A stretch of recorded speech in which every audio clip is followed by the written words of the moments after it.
अनंत काल से चतुर्गति में भटक रहा हूं।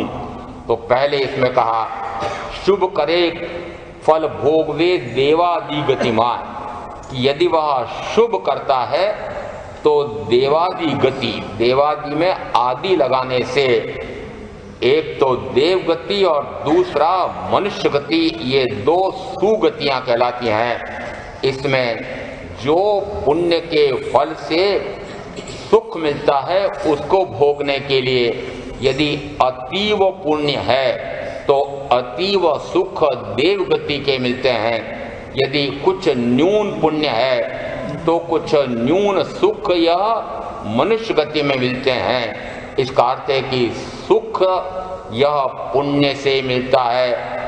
अन्न पुण्य, पान पुण्य, लयन पुण्य, शयन पुण्य, वस्त्र पुण्य, मन पुण्य, वचन पुण्य, काय पुण्य और नमस्कार पुण्य, ऐसे 9 प्रकार के पुण्य करने से वह पुण्य का उपार्जन करके शुभ गति में, देव गति या मनुष्य गति में जाकर के सुख पूर्वक उसको भोगता है। ये 9 प्रकार के पुण्य, इस पर अभी चर्चा नहीं करनी है। मूलतः तो यहाँ पुण्य कैसे होता है तो स्पष्ट है कि शुभ भाव से पुण्य है। यदि कहें कि शुभ भाव से पुण्य है तो फिर कल चर्चा की थी कि संयम और तप, इससे तो कर्म का संवर होकर के निर्जरा होनी चाहिए। परंतु तुंग्या नगरी के श्रावकों ने भगवान पार्श्वनाथ के परंपरा शिष्यों में से 4 शिष्य एक साथ मिले थे, उनसे पृथक पृथक प्रश्न पूछा और स्थविर महल कहते हैं कि यद्यपि संवर और निर्जरा ही होना चाहिए संयम और तप से तो, परंतु फिर इन देवों को देवगति में क्यों आना पड़ा? देवों को देवगति में नहीं आना पड़ता है। यहाँ नए विवक्षा से कि वर्तमान में जो ये देव हैं, क्योंकि पूर्व के भाव में इन्होंने देव गति का बंद किया है, इस कारण से इनको देव गति में आना पड़ा। इसलिए वाक्य की रचना ऐसी हुई कि इन देवों को देव गति में क्यों आना पड़ा। देव देव गति में नहीं आते हैं। देवों को कहते हैं कि वर्तमान अपेक्षा से ये देव है। अब प्रश्न है कि इन देवों को देव गति में किस कारण से आना पड़ा? स्थविर महल कहते हैं उवतवेणम देवा अज्जो देवा देवलोयसु उवज्जन्ति, कि ऐसे तप से पूर्व का कोई तप किया है कि जिससे संवर निर्जरा करके मोक्ष जा सकते हैं। दूसरा एक काश्यप, दूसरा आनंद रक्षित अणगार ने कहा उव संजमेणम अज्जो देवा देवलोयसु उवज्जन्ति। आनंद रक्षित कहते हैं कि ऐसा संयम जिससे कि संवर होकर के निर्जरा होकर के मोक्ष हो जाता है, उससे पहले का कोई संयम किया है, इसलिए इनको देवगति का बंद हुआ है। इसका अर्थ है कि संयम से तो निश्चित रूप से संवर होता है, कर्म के आने के द्वार रुकते हैं और उससे तो निर्जरा होती है, परंतु इनको क्यों आना पड़ा कि संयम के साथ कुछ और रह गया था, वह रागांश शेष रहा था। तीसरा एक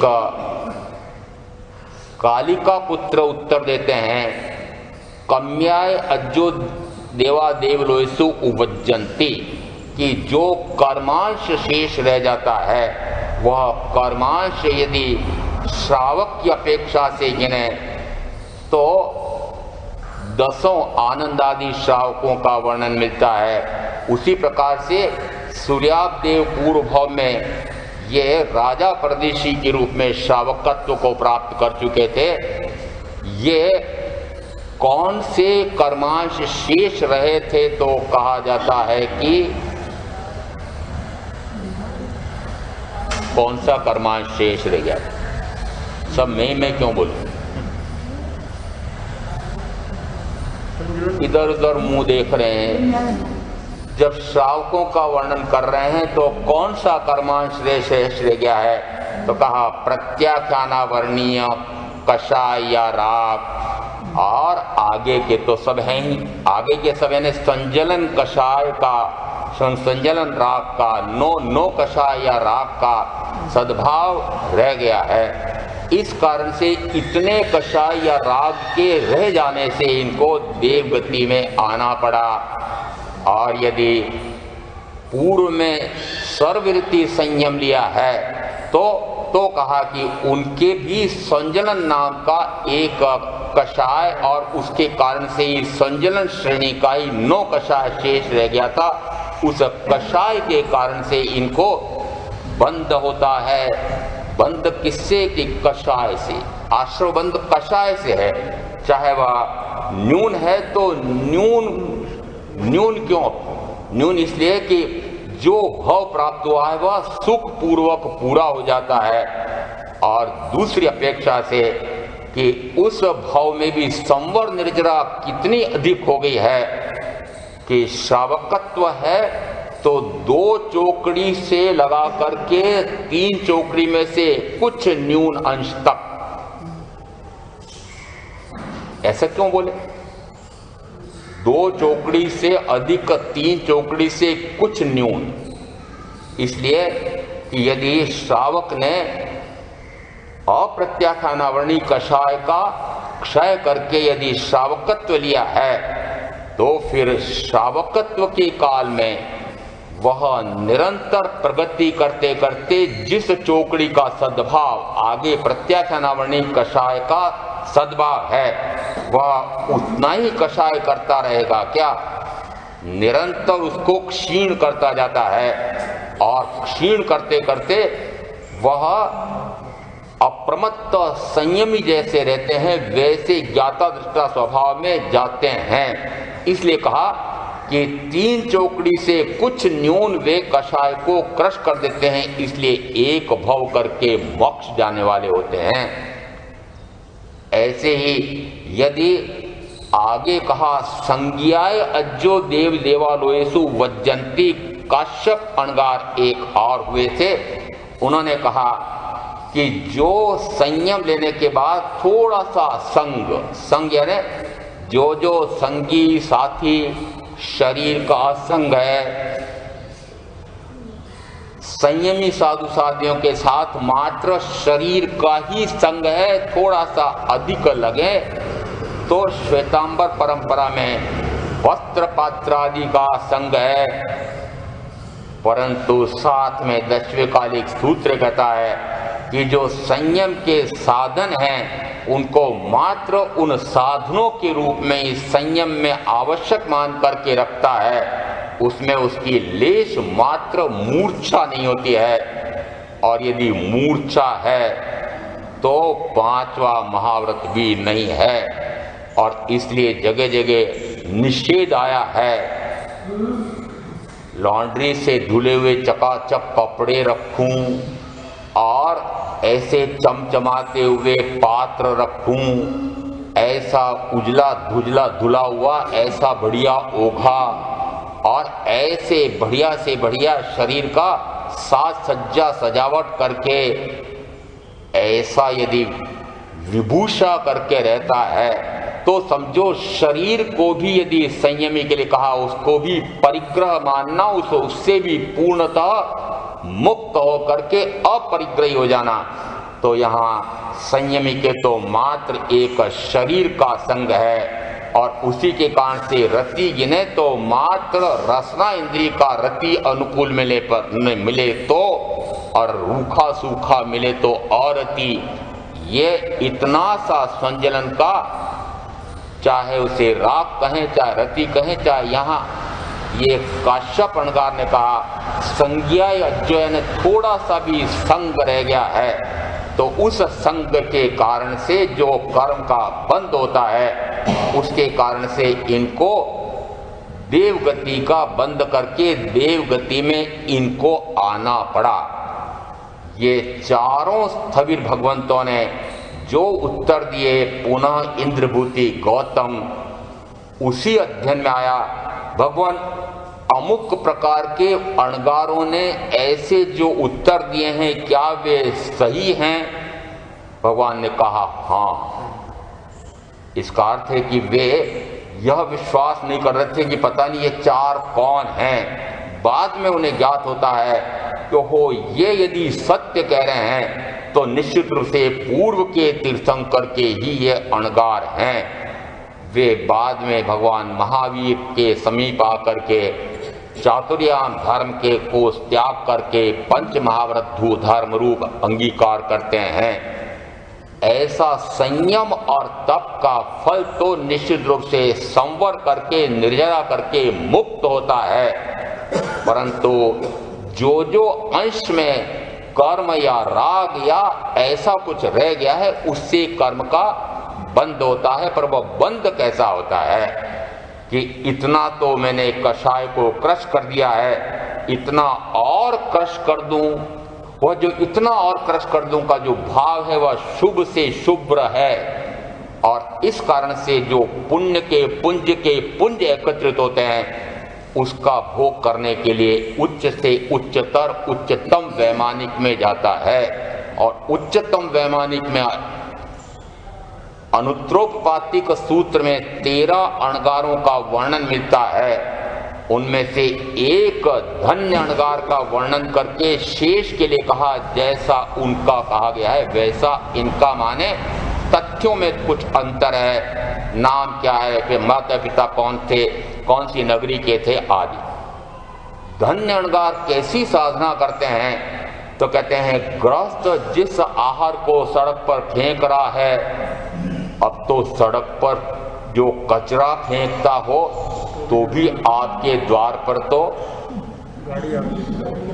क्या कहने, उस कचरे को भी गाड़ी में ले जाकर के भर कर ले जा रहे हैं। बड़े कचरे का सम्मान हो रहा है, गाड़ी में बिठा के ले जा रहे हैं। परंतु जो उच्छिष्ट आहार की उपमा दी है उसमें क्या है कि वह उस आहार को कचरा मान रहा है, खाने योग्य नहीं है, फेंक दूं।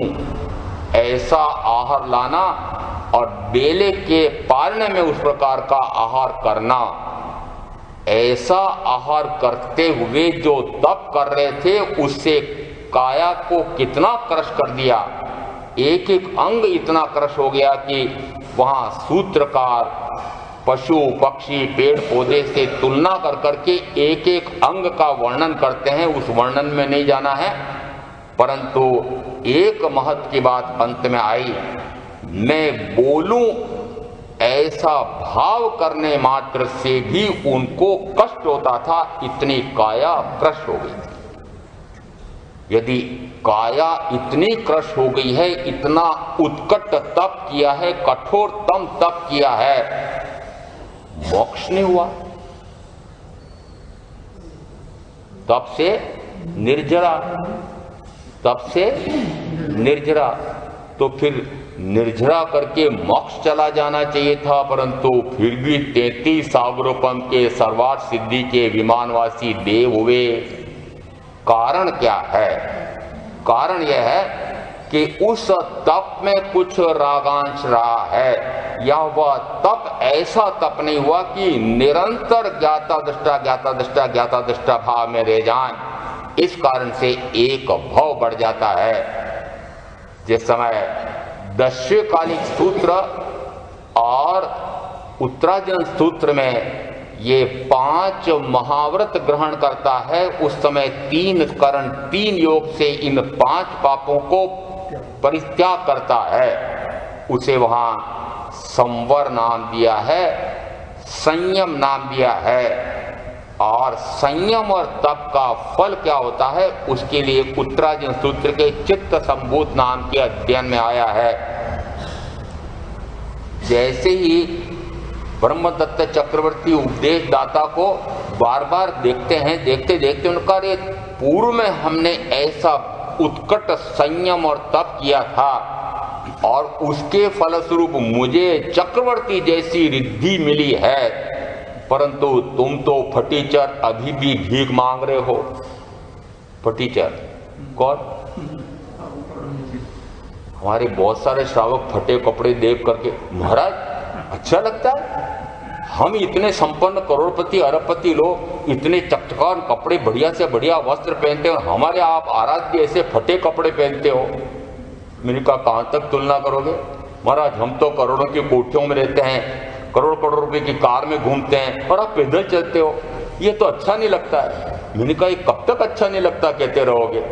वस्तुतः संयमी की साधना कुछ विशिष्ट होती है, परंतु वहां क्या कहा, वहां कहा कि यदि संयम और तप के फलस्वरूप मुझे चक्रवर्तित्व मिला है और तुम तो अभी भी भिक्षा मांग करके खा रहे हो।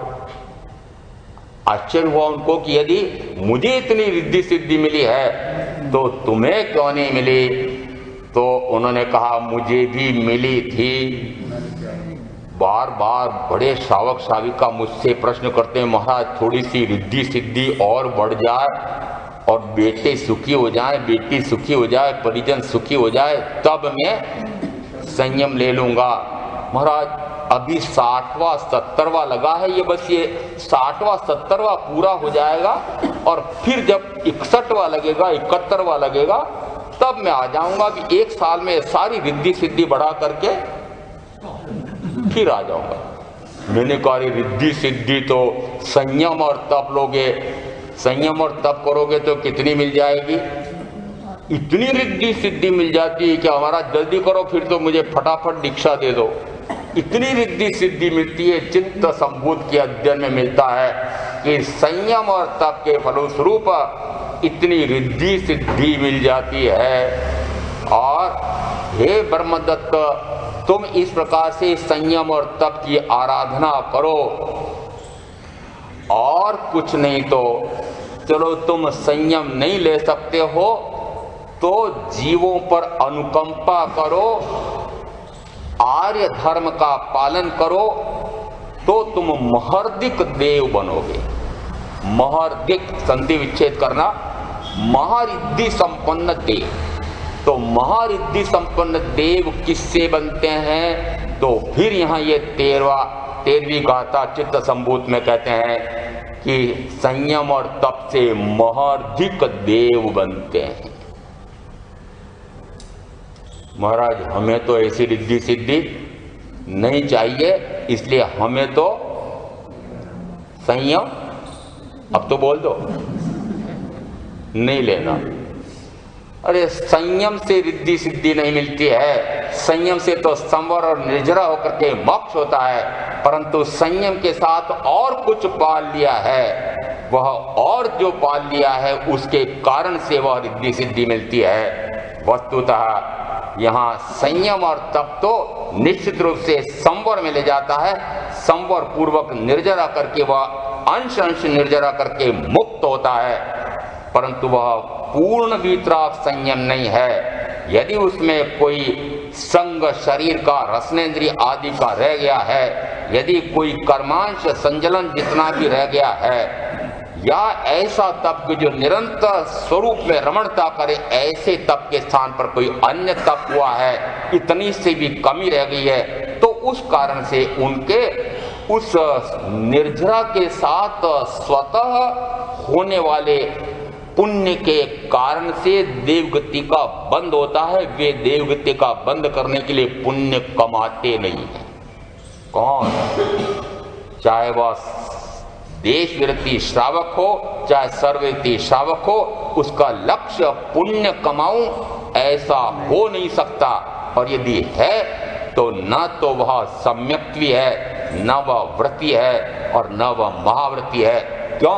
क्योंकि पुण्य कमा करके मैं स्वर्गीय सुख भोगूं ऐसा यदि भाव है तो फिर लोभ कषाय है, 5 इंद्रियों में ऐहिक सुख में सुख है, ऐसा यदि उसकी मान्यता है तो अभी मिथ्यात्व टूटा ही नहीं है, अभी समझो सम्यक्त्व आई ही नहीं।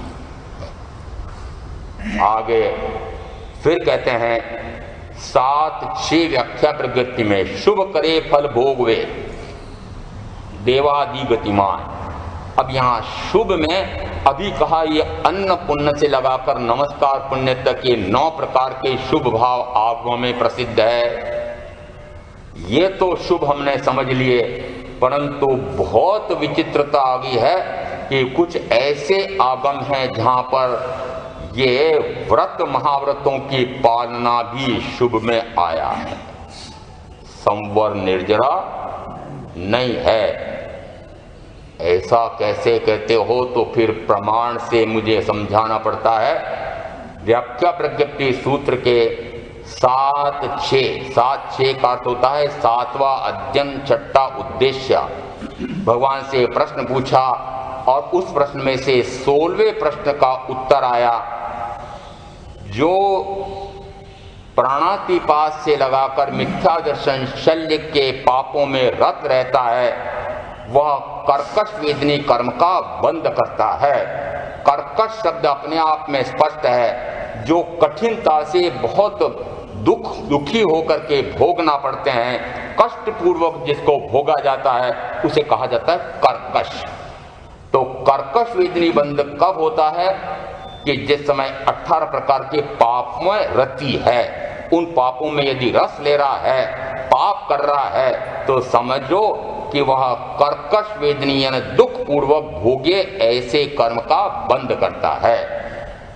प्रश्न क्रमांक 20 के उत्तर में भगवान ने कहा, जो प्राणातिपात यावत परिग्रह से विरत होता है और क्रोध विवेक से मिथ्या दर्शन शल्य तक का विवेक करता है, वह अकर्कश वेदनी कर्म का बंध करता है। अकर्कश या कर्कश का विलोम मान लें। इसका अर्थ है कि सुख पूर्वक भोगा जा सकता है। कब?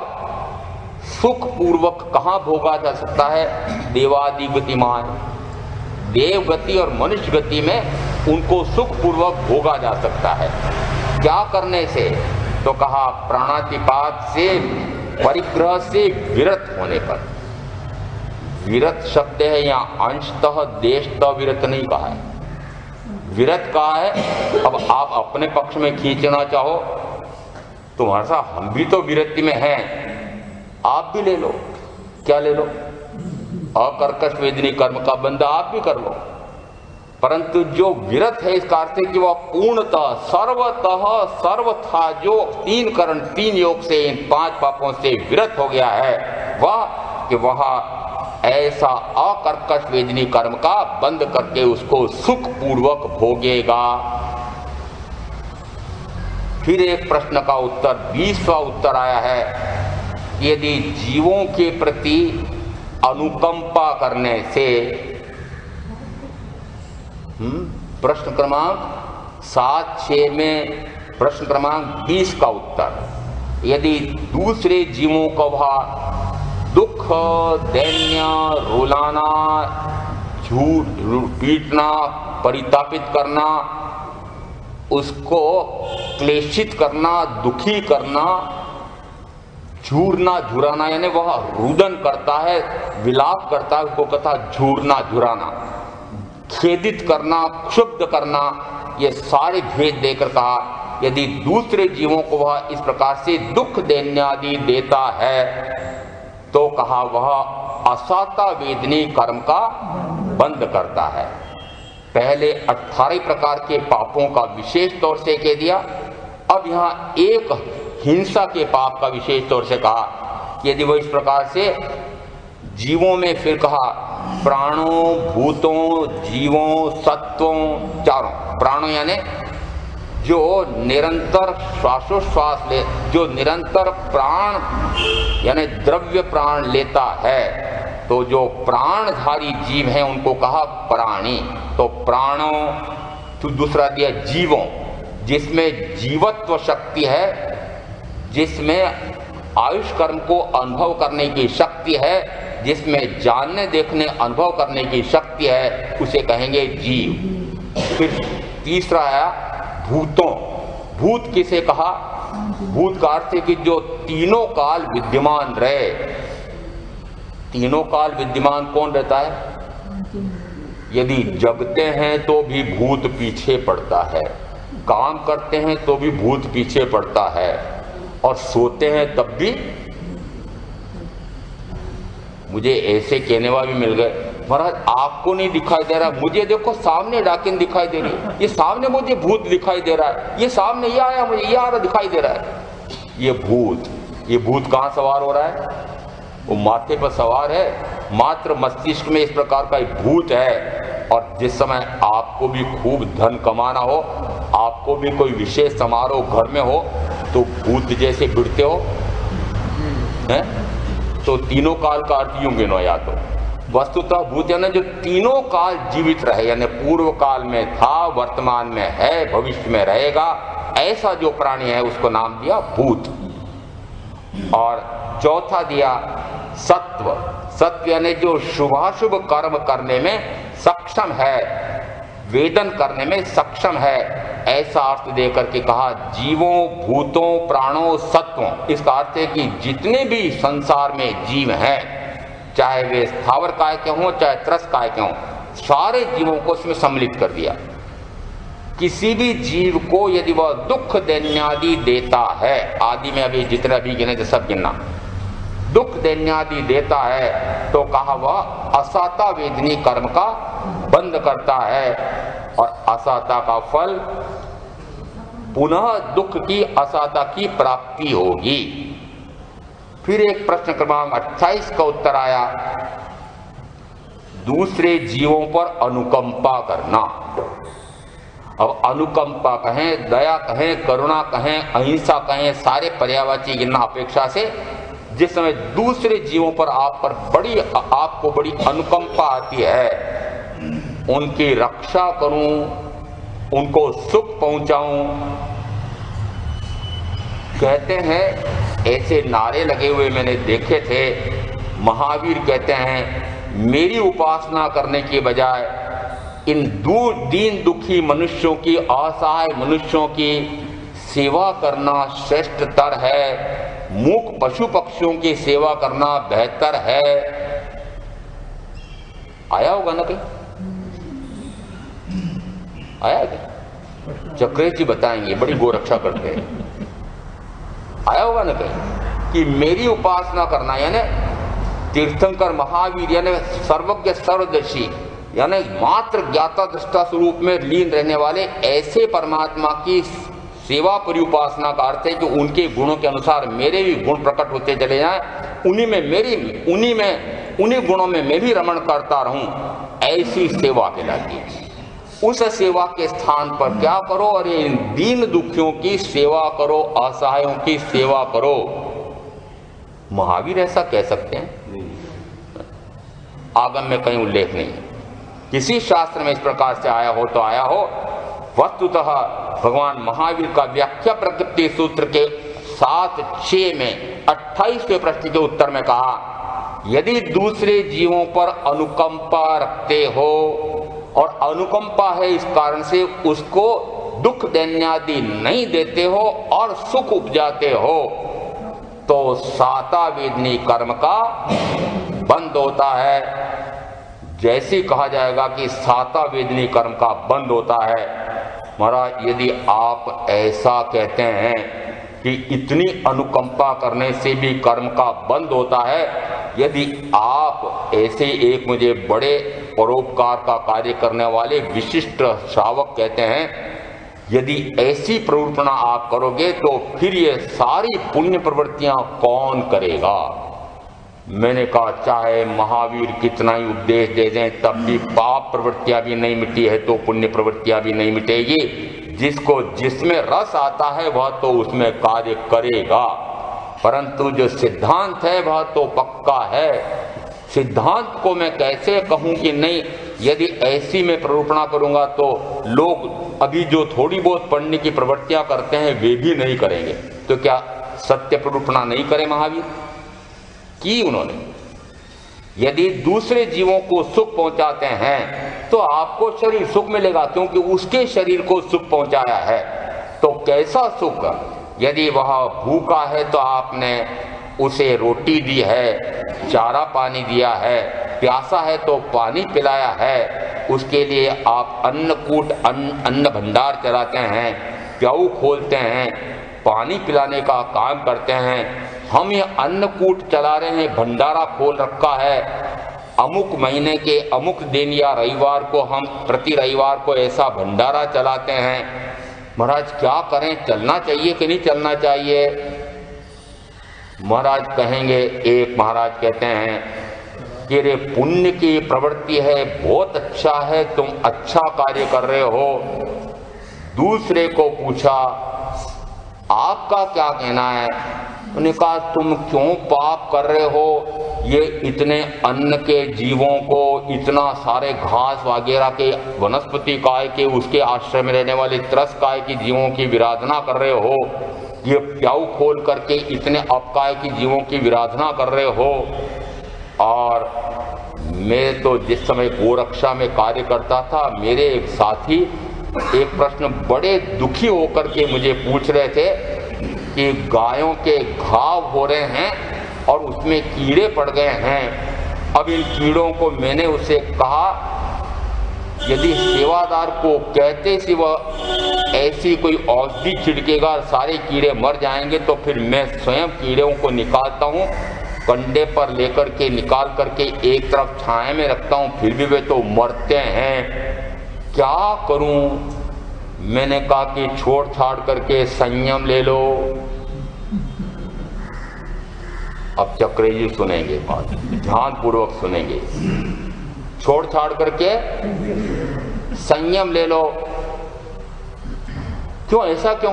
मैंने कहा यदि आपको उन कीड़ों पर दया आ रही है, सर्व जीवों को मैं किसी भी प्रकार से दुखी न करूं, ऐसी दया आ रही है, तो मैंने कहा एकमात्र मार्ग है संयम ले लो। तो उन्होंने तो नहीं लिया और मैंने इसीलिए गोरक्षा का भी काम छोड़ करके संयम ले लिया।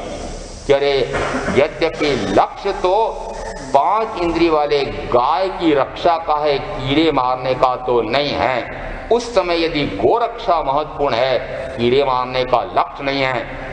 प्यासे की प्यास बुझाना लक्ष्य है, गाय को चारा देने का, उसको सुख उपजाने का लक्ष्य है। उसमें उस अपकाय के जीवों को मारने का या वनस्पति काय के जीवों के मारने का लक्ष्य तो नहीं है। एक बड़े विशिष्ट परोपकारी मुझे एक दिन कहते हैं, महाराज मैं गौशाला प्रतिदिन जाता हूँ और मैं वहाँ से देशी गाय की बढ़िया छाछ लेकर आया हूँ, आप कृपा कराओ। मैं उन गायों को सूखा दाना पिसा हुआ वह देता हूँ और सूखा चारा देता हूँ। क्यों? कि इस प्रकार से मुझे इन जीवों की हिंसा विराधना न लगे।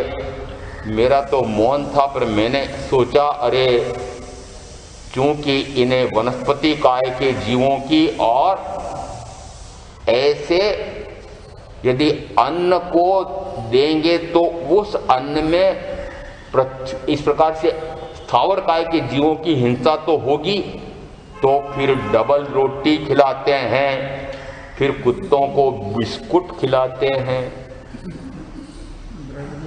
ब्रेड, हाँ और ये एक ही बात है, डबल रोटी खाओ ब्रेड को। मैंने पूछा, मैंने कहा उस गाय को एक तरफ हरा चारा डालो, एक तरफ सूखा चारा डालो और एक तरफ वह ब्रेड डालो और फिर देखो वह पहले क्या खाती है। उसका भोजन कौन सा है, प्रिय कौन सा है, रष्टपुष्ट करने वाला, उसको संतुष्टि देने वाला कौन है। यदि आपका लक्ष्य उस गाय को सुख पहुंचाना है तो फिर उसमें हरा चारा क्यों नहीं। महाराज आप कह रहे हो कैसा? मैंने कहा मैं नहीं कह रहा हूं, मैं तो ये बता रहा हूं कि आपने वनस्पति काय की रक्षा करूं ऐसा लक्ष्य रखा था। नहीं मैं दोनों की रक्षा कर लूं। मैंने कहा दोनों नहीं हो सकते। लक्ष्य मेरा है पंचेंद्रिय जीवों की घात ना हो, उसकी रक्षा करूं, विराधना ना हो, यह लक्ष्य है। जिस समय दूसरे जीवों के द्रव्य प्राणों की रक्षा का भाव हो, विराधना न करूं ऐसा भाव हो, वह पुण्य का उपार्जन कराता है। श्रावक श्राविकाओं के लिए रक्षा करो यह भी है और विराधना न करो यह भी है।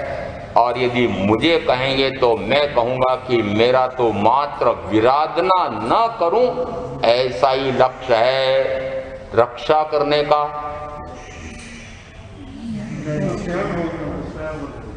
स्वयं कहां से हो जाएगा? यदि मैंने इस प्रकार से गोरक्षक के नाते कोलकाता उच्च न्यायालय में एक रिट याचिका लगाई थी कि ईद के समय ये गायों की कुर्बानी करते हैं, यह संविधान के और उस संविधान के अंतर्गत बने बंगाल के गोरक्षा कानून के अंतर्गत असंवैधानिक, अवैधानिक है और सर्वोच्च न्यायालय ने आदेश दिया कि हाँ, इस प्रकार की कुर्बानी ये कर नहीं सकते हैं, असंवैधानिक है, अवैधानिक है, ऐसा आदेश दे दिया, फिर भी नहीं पाला।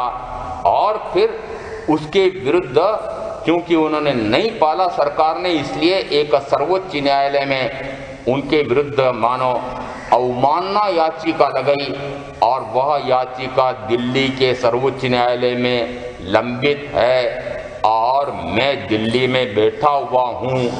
अब कहते हैं महाराज जरा आप कानून के विशेषज्ञ, आपने ही वह लगाई थी तो पैरवी तो कराओ।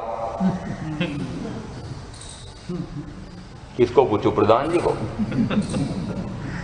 पैरवी कराऊं? 1.5 लाख गायें कटती थी वहां कुर्बानी के दिन, पैरवी कराऊं क्या? महामंत्री जाए, उनका नाम ले लेता आएगा, आए। पैरवी कराऊं यानी जीवों की विराधना न करूं और जीवों की रक्षा करूं, में भारी अंतर है। मुझे तो अपने भाव प्राणों की रक्षा करनी है और भाव प्राणों की रक्षा में यदि दूसरे जीवों की विराधना हो जाएगी तो मेरे भाव प्राणों की हानि होगी, इसलिए मैं दूसरे जीवों के भाव प्राणों, द्रव्य प्राणों की भी हिंसा न करूं। विशेष आवश्यक भाष्य में हिंसा अहिंसा की व्याख्या एक सूत्रकार करते हैं, विभाव परिणामों सा हिंसा। विभाव परिणाम ही हिंसा है। परिणाम कहे, परिणाम परिणमन कहे, भाव कहे, अध्यवसाय कहे, जिस समय विभाव भाव होते हैं। विभाव भाव किसे कहा?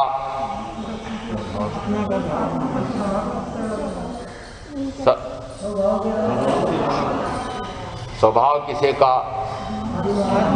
तो फिर सीधा उत्तर क्यों नहीं दिया? ज्ञाता दृष्टा भाव को छोड़ करके सारे विभाव हैं, सटीक उत्तर क्यों नहीं? ज्ञाता दृष्टा भाव को छोड़ करके सारे विभाव भाव हैं। जैसे ज्ञाता दृष्टा भाव को छोड़कर शुभ या अशुभ, ज्ञाता दृष्टा भाव नहीं है, शुभ भाव भी ज्ञाता नहीं है और अशुभ भाव में भी ज्ञाता नहीं है। जिस समय ज्ञाता दृष्टा स्वभाव को छोड़ करके शुभाशुभ भाव में जाता है, वह वैभाविक परिणमन है और वैभाविक परिणमन करते से ही हिंसा। शुभ में हिंसा, किसकी हिंसा? तो कहा मेरे स्वयं के ज्ञान दर्शन सुख वीर्य नाम के अनंत निज गुण हैं, उन गुणों की हानि होती है। कैसे हानि होती है?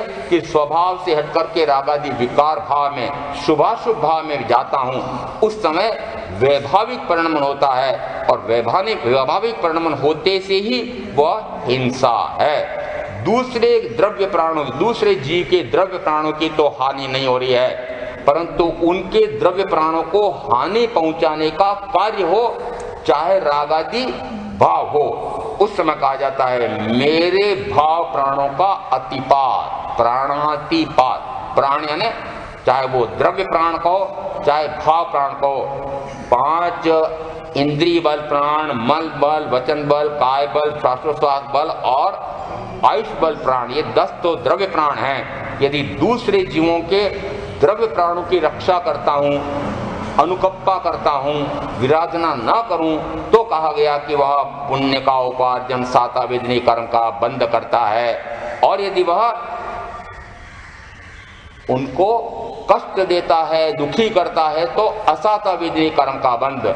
शुभ करे तो भी बंद और अशुभ करे तो भी बंद। ये दिगंबरी व्याख्या कर रहे हो क्या? सारे साधु साध्वी आपको कहते हैं ये उदय मुनि निश्चय नहीं की व्याख्या करते हैं।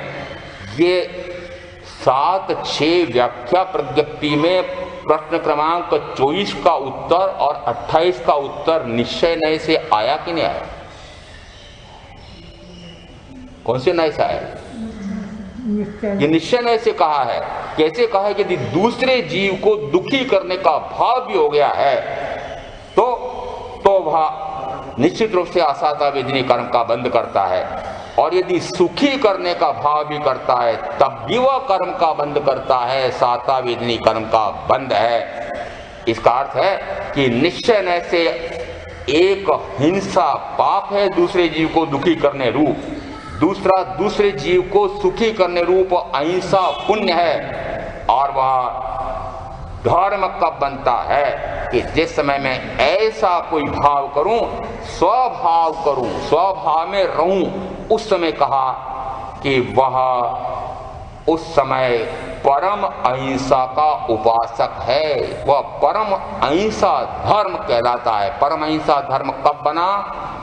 जिस समय वह सर्व विकारी भावों से, सर्व विभावों से, सर्व विचारों से परे होकर के निर्विकल्प समाधि में जाता है, निर्विकार होता है, निर्विचार होता है, मात्र ज्ञाता दृष्टा स्वभाव में लीन होता है, वह परम अहिंसा धर्म प्रकट हुआ। ऐसा ये 4 प्रकार के उत्तरों से स्पष्ट होता है कि यदि वह हिंसा से अहिंसा में आता है तो वह पुण्य है। एक आध प्रमाण और दे दें। स्थानांक सूत्र के 5वें स्थान में 25वां 26वां सूत्र कहता है कि जो हिंसा यावत परिग्रह में रत रहता है वह दुर्गति में जाता है।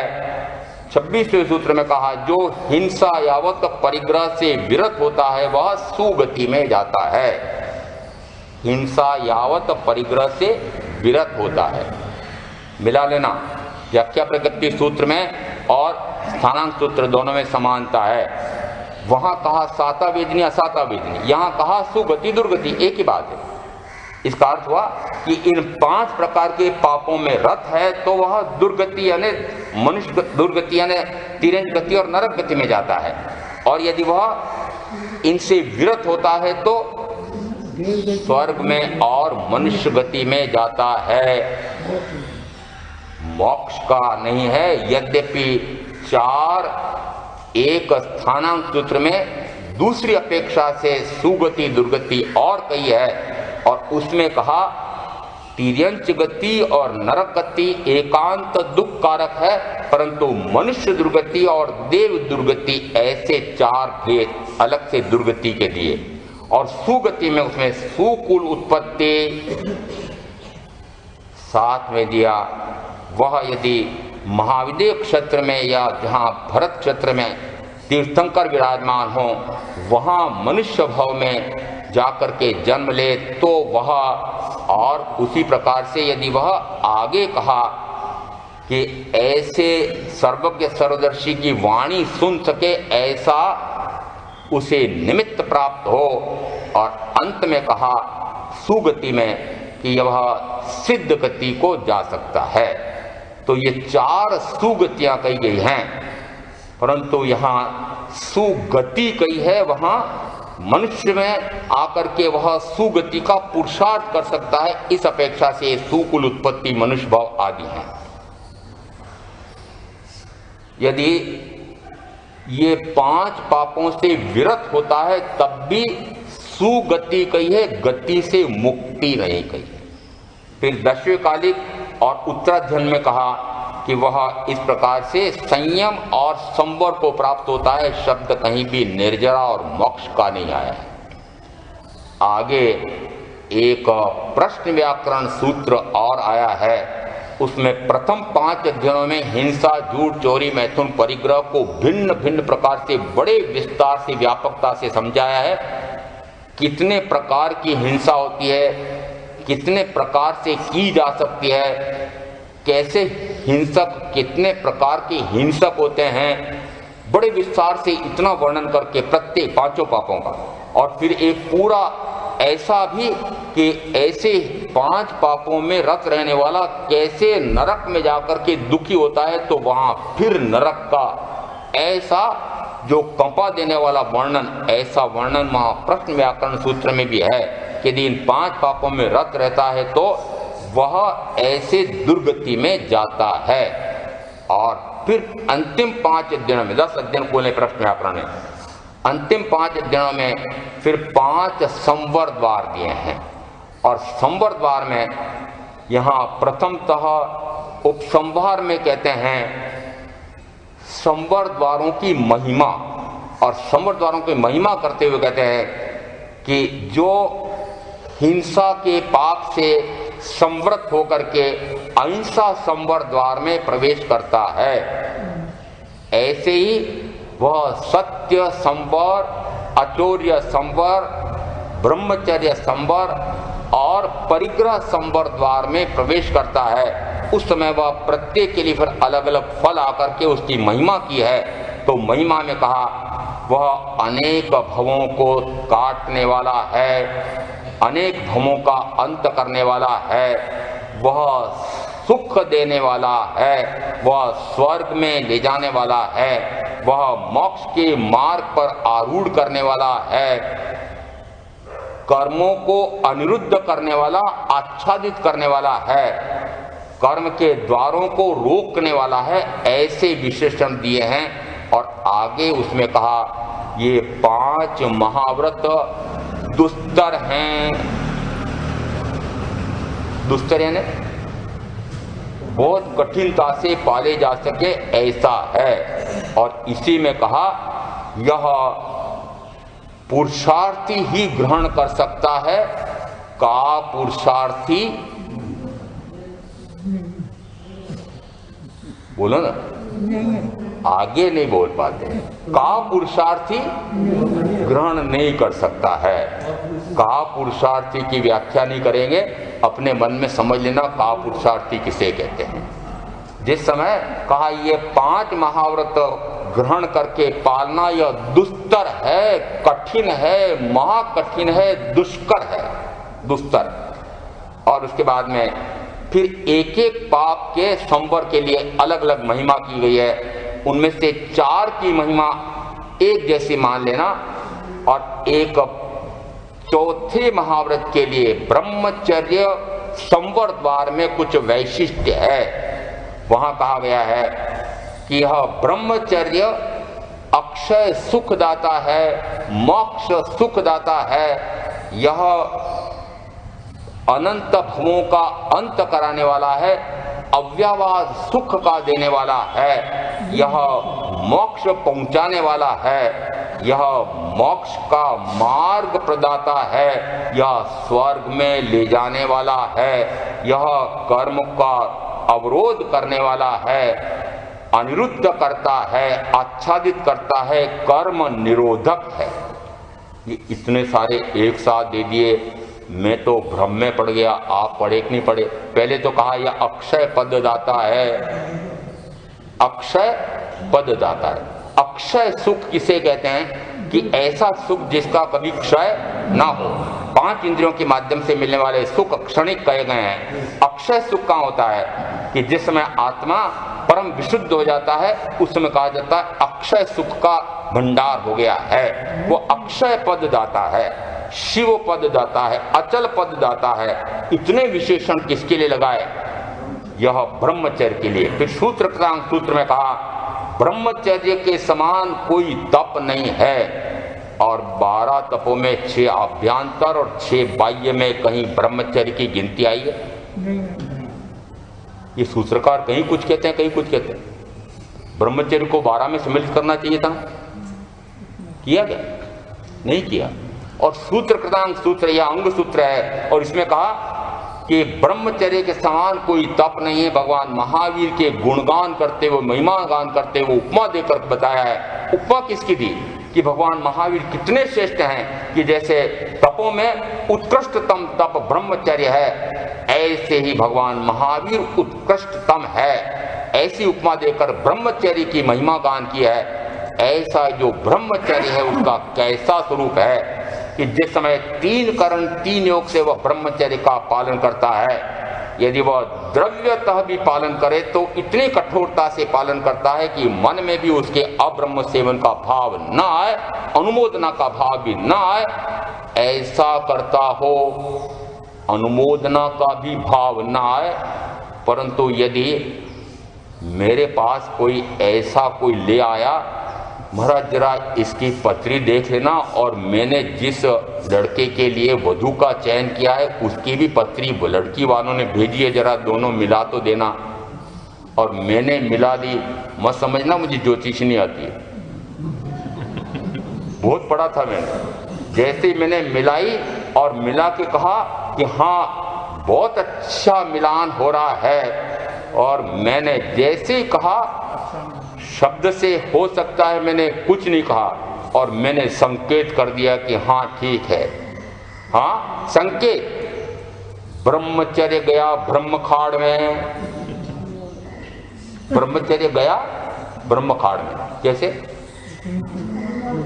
वे दोनों मिलकर के पूरे जीवन काल तक क्या करेंगे कि मूल में मैथुन सेवन और शेष चारों इंद्रियों के भोगों का मजा। और मैंने कौन सा महाव्रत लिया था कि मैं अब्रह्म सेवन करूं नहीं, कराऊं नहीं, करते हुए का अनुमोदन करूं नहीं, मन से, वचन से, काया से। और ये करना तो छोड़ दिया, पर करवाना तो अभी भी बाकी है। महाराज मेरे पोते पोती के, मेरे दोहिते के लिए कोई लड़का या लड़की पसंद करने के लिए मेरा बेटा या बेटी आकर के कहेगा तो मैं हाँ ना करूं कि नहीं करूं? मैंने कहा अरे कितनी उम्र हो गई, अब कब तक ये हाँ ना करते रहोगे? महाराज आप तब तो कर देते हो, मेरे कहते हो क्यों करते हो? मैंने कहा मैं खड्डे में गिर रहा हूं तो आप क्यों गिरना चाहते हो? मेरे से तो जिस समय में स्वाध्यायी हो गया था, दीक्षा के 20 वर्ष पहले, परिजनों में से कोई परिजन यह साहस भी नहीं करता था कि इनके पास बहुत सारे लड़के लड़की महाविद्यालय में पढ़ने वाले, बीए, बीकॉम, एलएलबी, एलएलएम में पढ़ने वाले, तो इनके तो निगाह में बहुत लड़के लड़की हैं, परंतु परिजनों में से कोई साहस नहीं करता था कि इनको पूछें कि अमुक लड़का या अमुक लड़की। परंतु आपको तो सलाह देने में मजा आता है। महाराज हम तो परिवार में बैठे हुए, मैं दादा बन के बैठा हूँ, नाना बन के बैठा हूँ, तो फिर मैं तो सलाह दूंगा ना। मैंने कहा आप सम्यक व्रती श्रावक भी तो बन करके बैठे हो, आपके ब्रह्मचर्य का, मेरा ब्रह्मचर्य का व्रत मेरा तो बहुत सीमित है। मैंने कहा बढ़ाते जाओ उसको। यदि बेटे बेटी का विवाह हो गया है तो आगे बंद पा सकते हो। जैसी मैं ऐसी सलाह देता हूं तो मेरे माथे पड़ते हैं, महाराज आप तो पत्रे पत्री मिला देते हो, आपका वो 3 करण 3 योग से 9 वार्षिक ब्रह्मचर्य के पालन वाला नियम कहां गया? फिर मेरा मुंह बंद हो जाता है। मैंने कहा चलो इनको भी करने दो, अपन तो कर ही रहे हैं। वस्तुतः यदि मैं ऐसा करता हूं तो मैं भी ब्रह्मखाड़ में गिरा। वस्तुतः ब्रह्मचर्य की महिमा इतनी आई है, इसका अर्थ है कि यदि ब्रह्मचर्य के स्थान पर अब्रह्म सेवन करते हैं तो उसका दुष्फल कहां तक जाता है? तो ठेठ 7वीं नाथ।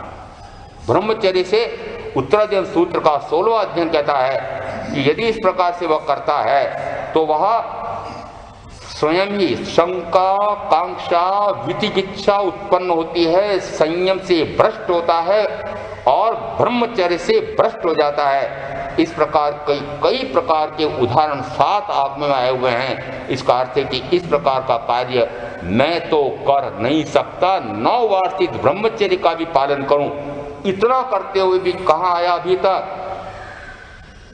मात्र अशुभ से हट करके शुभ में आया हूं। वह ब्रह्मचर्य धर्म कब बनेगा कि जिस समय ब्रह्म स्वरूपी आत्मा और ऐसे सिद्ध स्वरूपी ब्रह्म स्वरूपी आत्मा में ही विहरण हो, ऐसी ब्रह्मचर्य की साधना हो, उस समय वह ब्रह्मचर्य अक्षय सुख दाता है, अन्यथा वह मोक्ष का सुख देने वाला है। ऐसा तत्व का स्वरूप समझ करके मैं आप जो साधना करेंगे उनका अवश्य कल्याण होगा।